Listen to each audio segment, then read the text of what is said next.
20 number सवाल क्या है। एक समकोण त्रिभुज के परिवृत्त की त्रिज्या 15 सेंटीमीटर और उसके अंतर्वृत्त की त्रिज्या 6 सेंटीमीटर है, तदनुसार उस त्रिभुज की भुजा ज्ञात करें। इसलिए मैं बोल रहा हूँ, देखो सवाल को बार बार अगर बनाते हैं ना तो सभी सवाल से क्या होगा, मुलाकात होगा। और जब सभी सवाल से आपको मुलाकात हो जाएगा तो उस सवाल को एग्जाम में देखेंगे और फट क्या हो जाएगा, माइंड कैच कर जाएगा। अन्यथा क्या हो जाएगा, अगर सभी सवाल से अगर मुलाकात रहेगा तो सवाल में बहुत प्रॉब्लम देगा, क्योंकि अब एग्जाम में जो होता है नया पैटर्न का सवाल पूछता है। ये नहीं कि कोई किताब बना लिए, फलना किताब चिलना किताब चाहे जो भी हो, किताब बना लिए, एक किताब बना लिए तो आपको ये क्या होगा, बन जाएगा सवाल। नहीं, ऐसे में नहीं रही। जो भी सवाल आएगा ना, ये एक भी बना लीजिए कि जो भी सवाल आएगा ना वो हमसे छूटेगा नहीं, समझे ना, छूटेगा नहीं और समय भी नहीं लगेगा, ये कर देना है। अब ये नहीं कि बनेगा तो उससे लग गए तो मान 1 घंटे के एग्जाम में होता है और 1 घंटा उसी में लगा देंगे, तब काम चलने वाला नहीं है, समझे ना।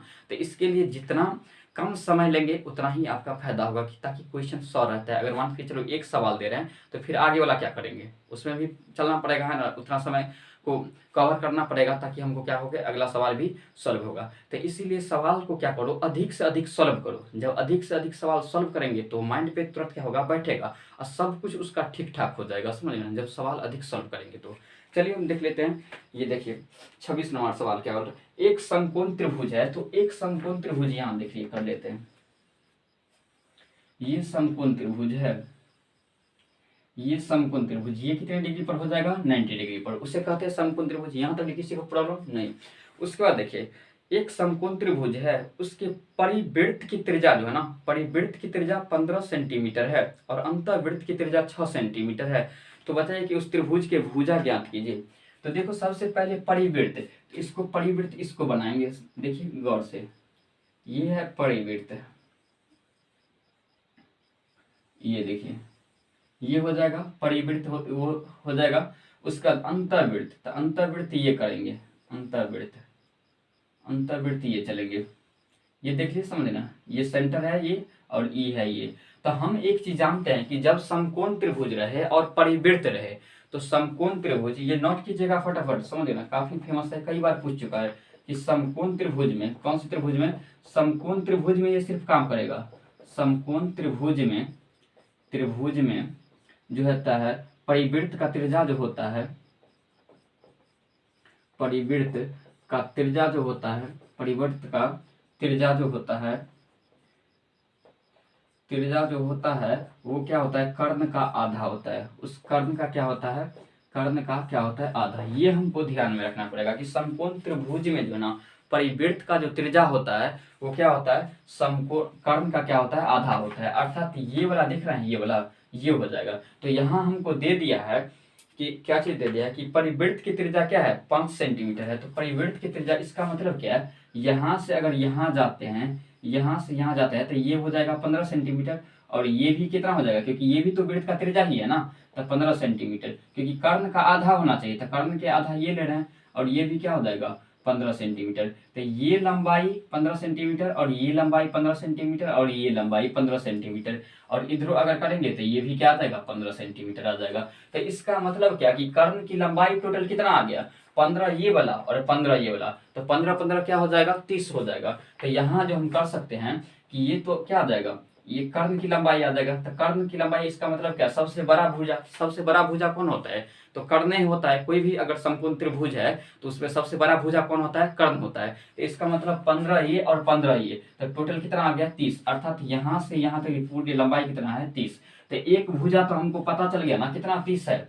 एक भुजा क्या है, 30 है। और यहाँ जो बता रहा है कि एक जो अंतःवृत्त का त्रिज्या है वो 6 सेंटीमीटर, और ये भी क्या है 6 सेंटीमीटर, और ये भी क्या है 6 सेंटीमीटर। तो उतने करने की कोई जरूरत नहीं। यहाँ ऑप्शन देखो, है ना, देखो ऑप्शन में क्या किया है, 30 देखो कैसे बना है, 30 पूरा क्या करो, खोज करो, और 30 जो है ना सबसे बड़ा हो जाएगा, क्योंकि कर्ण जो है ना किसी भी समकोण त्रिभुज में ना सबसे बड़ा क्या होता है, कर्ण होता है। तो सबसे बड़ा भुजा हमको कौन पता लग गया, 30। अगर 30 से जो भी इस ऑप्शन में बढ़ा दिया है ना वो सब क्या हो जाएगा, गलत हो जाएगा। क्या हो जाएगा, गलत। अब देखिए पहला ऑप्शन आप लोग देखिए क्या है, 30 40 41। अब बताइए 30 से बड़ा क्या हो जाएगा, 40 हो जाएगा, उससे बड़ा क्या हो जाएगा, 41। कभी होगा, नहीं होगा। तो इसका मतलब क्या, पहला नंबर ऑप्शन नहीं है, क्योंकि 30 से कम ही होना चाहिए दो भुजा अन्य, समझे ना। उसका देखिए दूसरा नंबर क्या है, 18 24 30। तो 18, 24, 30। इसका मतलब क्या है, देखिए 30 से तीसरा भुजा 30 है और बड़ा है, और उससे दो भुजा क्या है, कम है। एक 24 वाला है, एक क्या है, 18 वाला है। तो इसका मतलब क्या, करेक्ट आंसर क्या आ जाएगा, तो दूसरा नंबर आ जाएगा। समझ गए? तो इसका आंसर क्या हो जाएगा, दूसरा नंबर। आप लोग माने इस तरह से क्या करेंगे, एग्जाम में इसे बनाएंगे। समझ गए? इसको ज्यादा टेंशन में नहीं लेंगे, वैसे क्या हो जाएगा, खराब हो जाएगा और बनबो नहीं करेगा। समझ ना? इसलिए इसको क्या करेंगे, ऐसे इस तरीके से अपना क्या करना है, बना के निकल जाना है। फिर चलिए 27 नंबर सवाल पे देखते हैं। क्या है कि एक त्रिभुज की भुजा की लंबाई जो है ना 4 सेंटीमीटर, 4:5:6 के अनुपात में है। उस त्रिभुज के अंत त्रिज्या 3 सेंटीमीटर है। तो सबसे बड़ी भुजा को आधार मान लिया जाए तो त्रिभुज का ऊंचाई क्या होगा। तो देखो सबसे पहले ये बता रहा है कि एक त्रिभुज है। देखिए क्या बता रहा है कि एक त्रिभुज है, ये देखिए एक त्रिभुज दिया हुआ है। उस त्रिभुज के जो ना भुजा का अनुपात जो दे दिया है वो 4 अनुपात, उसके बाद 5 अनुपात और क्या है 6। इसको बताओ तो इसको साइड करेंगे तो x मान लो क्या, इसमें कोई प्रॉब्लम नहीं। जब अनुपात से अगर हटाएंगे किसी को तो समान वेरिएबल लगाना पड़ेगा। समझे ना? तो इसको हम साइड कर लेता हूँ। तो इसको साइड करूंगा तो क्या लिखेंगे 4x, इसको क्या लिखेंगे 5x, और इसको क्या लिखेंगे 6x। इसका मतलब क्या है, इसको मान लेते हैं 4x हो जाएगा, ये मान लेते हैं 5x हो जाएगा, ये क्या हो जाएगा 6x हो जाएगा। यहाँ तक किसी को प्रॉब्लम, तीन भुजा पता लग गया। और अंतःवृत्त की त्रिज्या जो है ना 3 सेंटीमीटर दिया है। तो अंतःवृत्त की त्रिज्या क्या जाता है प्रॉब्लम, ये देखो अंतःवृत्त की त्रिज्या, अंतःवृत्त की त्रिज्या जो है ना, अर्थात ये वाला और ये जो त्रिज्या जो दिखा रहा है आपको वो कितना दे दिया है 3 सेंटीमीटर। ये वाला त्रिज्या और ये वाला और ये कितना है 3 सेंटीमीटर, 3 सेंटीमीटर, 3 सेंटीमीटर। तब हमको पूछ रहा है कि अगर बड़े भुजा को क्या मान लिया जाए, आधार मान लिया जाए। तो बड़े भुजा कौन है 6, तो 6 को अगर आधार मान लिया जाए तो 6 के सीधे वाला जो ऊंचाई जो होगा तो उसका मान क्या होगा, 6 के सीधे वाला ऊंचाई होगा तो उसका मान क्या होगा। तो सबसे पहले क्या करो कि इसमें देखो कि एक त्रिभुज कितने बन रहा है, एक ये वाला बन रहा है, एक ऐसे देखेंगे तो ये त्रिभुज, एक ऐसे देखेंगे फिर इधर लेंगे तो ये त्रिभुज, माने एक पार्ट ये वाला हो जाएगा, एक पार्ट ये वाला हो जाएगा और एक वाला ये हो जाएगा। अर्थात एगो ये, एक ये और एक क्या हो जाएगा ये। कितना त्रिभुज बन रहा है, तो 3 त्रिभुज। तो तीनों त्रिभुज को अगर जोड़ के एक बड़ा त्रिभुज बन जाता है तो तीनों त्रिभुज को क्षेत्रफल निकाल लो और जोड़ दो, और उसके बाद क्या करेंगे बड़े त्रिभुज का क्षेत्रफल निकाल देंगे तो हो जाएगा आराम से। तो देखो यहाँ कैसे करते हैं, तो तीनों पहले हम ये वाला देखते हैं, ये वाला के देखो इसका जो क्षेत्रफल निकालेंगे वो देखिए, इसका क्षेत्रफल निकालेंगे तो क्या हो जाएगा, आधार कितना है, तो त्रिभुज का क्षेत्रफल क्या होता है 1/2 और आधार कितना है 4x, और ऊंचाई तो हमको दिखा रहा है ना कितना 3। तो यहाँ क्या लेंगे 3, आप प्लस करेंगे। अब देखिए इस त्रिभुज के चलिए, तो इस त्रिभुज का आधार क्या है 1/2 लेंगे, क्योंकि क्षेत्रफल क्या होता है 1/2 और आधार क्या हो जाएगा 5x और ऊंचाई क्या हो जाएगा ये 3। तो यहाँ 3 देंगे। फिर अब तीसरा त्रिभुज को जोड़िए, ये वाले को जोड़िए, तो आधार इसका क्या हो जाएगा 6x, 1/2 क्या लेंगे 1/2 और आधार क्या आ जाएगा 6x और ऊंचाई क्या है 3 है। तो यहाँ क्या लेंगे 3 लेंगे। अब तो ये पूरे त्रिभुज का क्षेत्रफल आ गया ना। अब देखिए 1/2 सब में दिखा रहा है, 1/2 क्या ले लो कॉमन ले लो। तो देखिए ये क्या आ जाएगा 4, 3 सब में दिखा रहा है तो 3 भी क्या ले लो कॉमन ले लो। उसका देखो 4, 5, 9 और 9 6 क्या हो जाएगा 15। तो यहाँ क्या हो जाएगा 15x। इतना क्या आ गया इस त्रिभुज का क्षेत्रफल आ गया। अब देखिए इसको हम क्या करेंगे, तो अब हमको ये बोल रहा है कि ये बड़े वाला भुजा जो है ना उसको आधार मान लो और ऊंचाई से क्या करो ऊंचाई निकालना है हमको। बड़े वाला त्रिभुज को अगर आधार मान लेते हैं भुजा को और तब क्या करो उसको ऊंचाई निकालो।